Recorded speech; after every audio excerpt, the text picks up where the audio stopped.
Pụtara ihe na-ekwu. Ọ bụrụ sọsọ okpu enye. Ihe na nkwam ịma na ebuga gado ha na-ebu my spec. N'otu akpọzina magadi nwoke. Ede magadi nwoke na. Don't mind my body, mind my engine. 24 hours na nwoke ka m.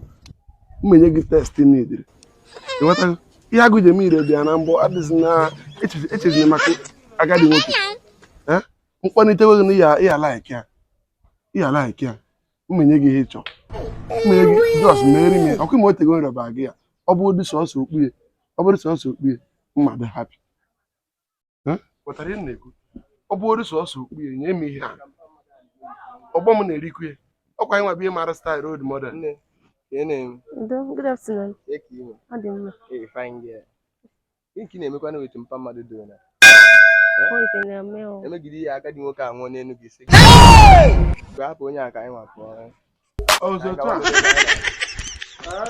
Na ya ọ bụrụ otu ahụ. Ọ otu ahụ kwesịrị ịbụ. Na orubenu no na. O Jamila ke.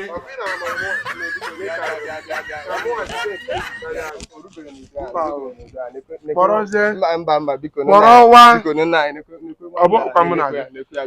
ọ ga-akpọrọ ọkụ ịchọrọ ịnara m emu kpọrọzie ihe ọkwa aja ka m chere tingi ihe ị ga-enyezi m ya ibugo ọgbata uhie yere m aka m eme na ije